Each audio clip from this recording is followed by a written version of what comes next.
Hi everyone, it's the Comic Fan Man here coming at you with another video. And in today's video, I just wanted to celebrate the fact that McFarlane Toys Kickstarter made its final goal of $2 million.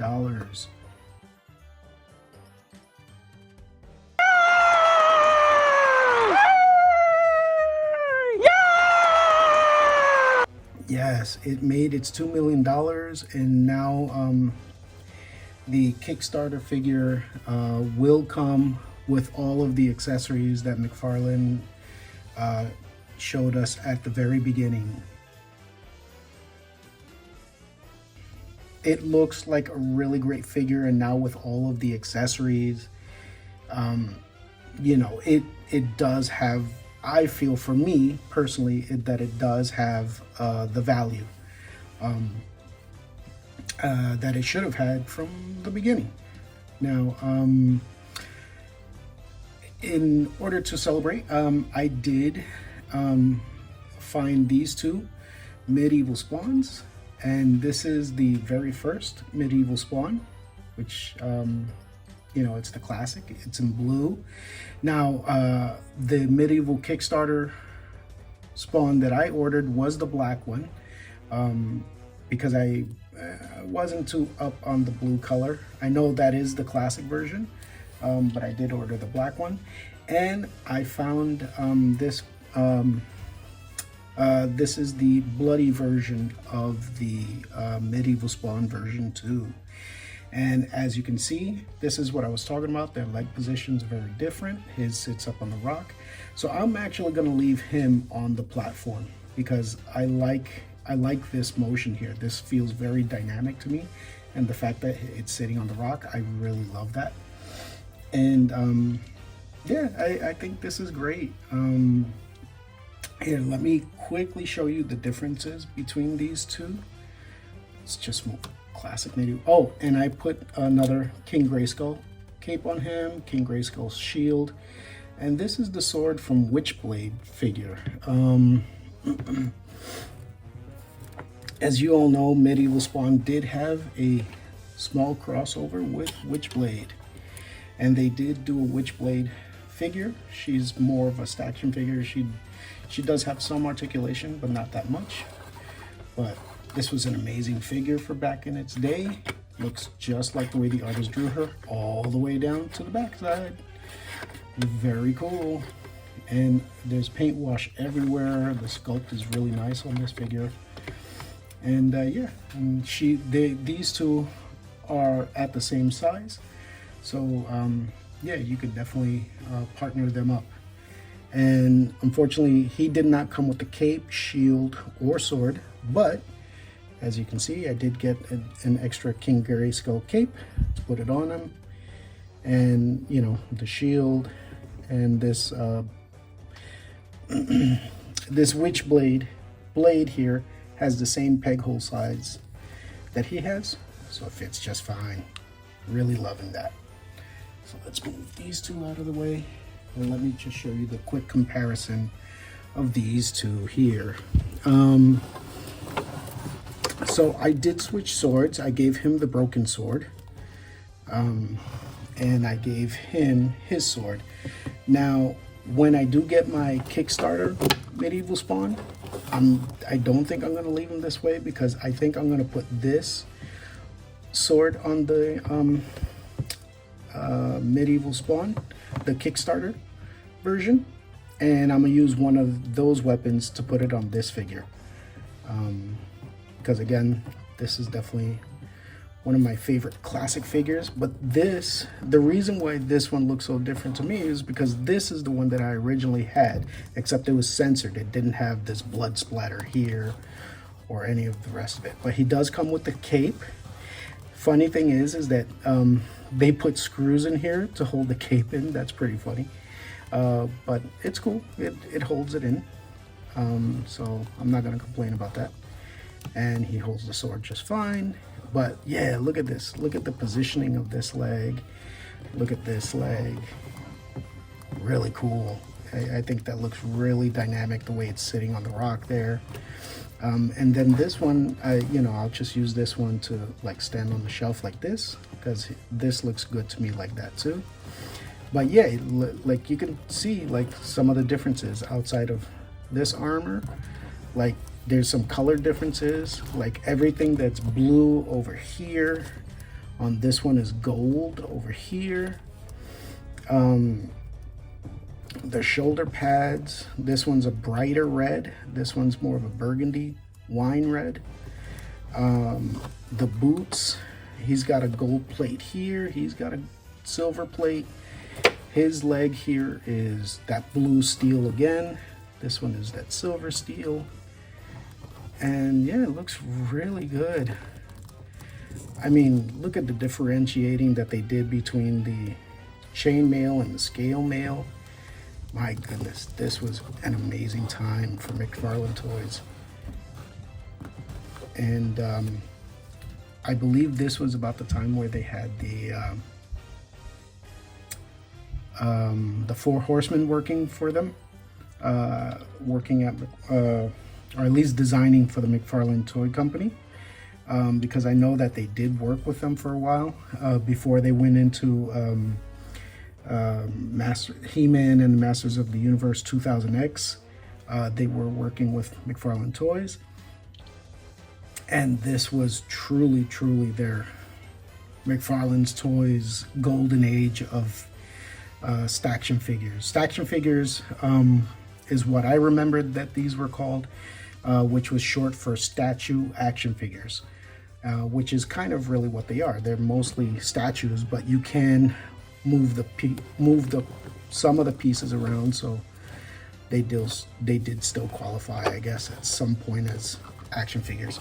Let's take a look at the cape. So his cape would have been the same as this one, but all in like a black and brown.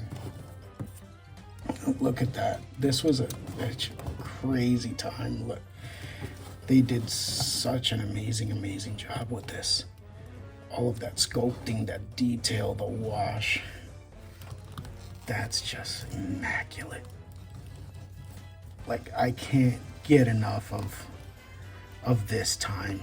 This was the early 2000s, late 90s, early 2000s was just such a great time for McFarlane Toys, and no company even came close to this. And you know, as much as people want to poop on McFarlane Toys today, like, this is what they were able to do back in the day. Nobody could touch them. Not Hasbro, not Mattel.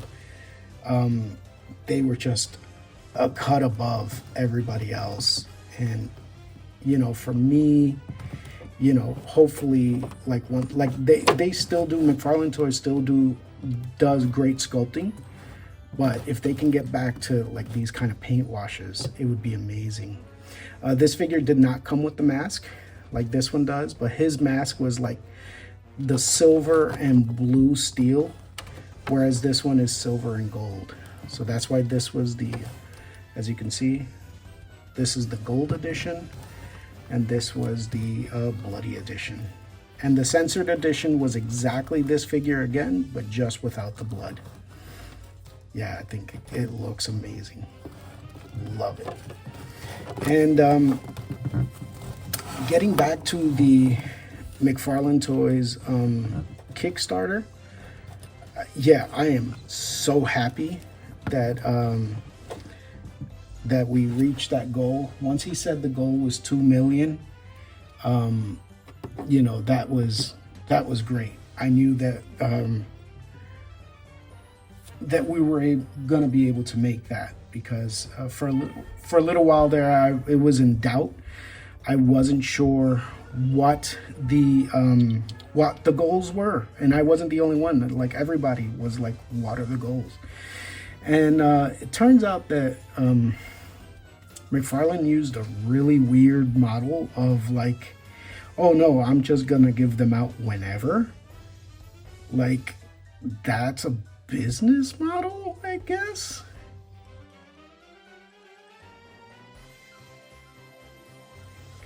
It's not the way I would have done it.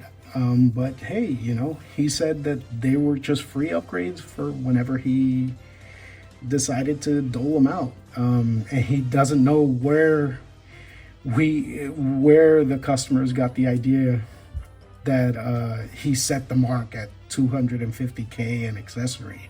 So there is prize number one for getting up to $250,000. We're throwing those into your package, so you're getting that right now for sure. One item.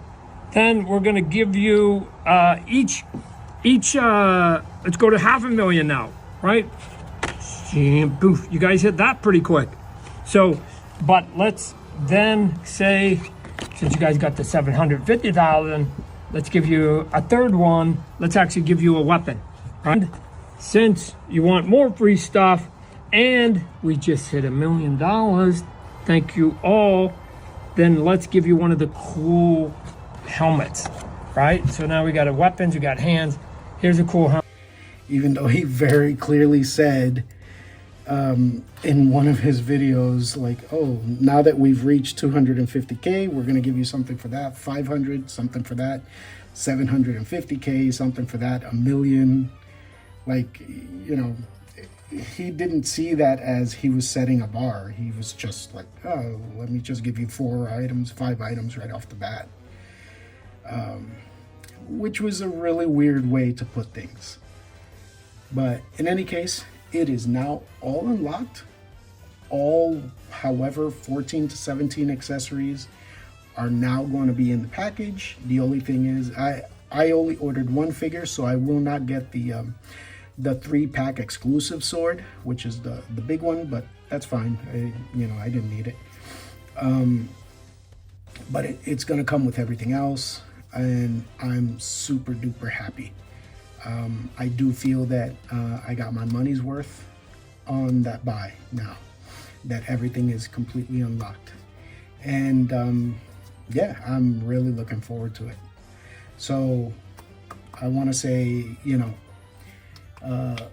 thank you to McFarlane Toys, but mostly thank you to the backers, because we were able to get there in spite of all of the confusion and all of the negative YouTube videos. We still pushed on, and we were still able to get all the unlocks, and I'm really, really happy for it. So, all right, thank you for joining me in this little video, and I will see you in the next one. Bye-bye. Oh yeah, and one more thing. I was constantly in the Kickstarter asking about there being maybe a quick silver wash on the colored versions of the figures, the blue and the black. And I did finally get a response from, I guess it was Todd McFarlane, where he said something about the he didn't, or there was something weird about the silver wash thing. And I don't exactly remember it, but in any case, he kind of made it seem like it couldn't be done. But I wasn't talking about the silver paint wash that he did on the gray figure. I was just talking about this, what he did here on the Doom guy and on the Blue Beetle, just like a silver dusting, like a silver dry brushing over the details, just to help bring them out a bit. So I am hoping that he can do that for the colored versions, because I think that would really, really help them look really good. I mean, I like the way they look as is, but as expensive as the figures are, I don't think them coming in a flat blue or flat black is really going to look all that great. I would prefer if he just took the time and got them to do just a quick dusting of silver over the black and the blue armor, just to help bring up the highlights a little. All right, thank you. See you later. Bye-bye.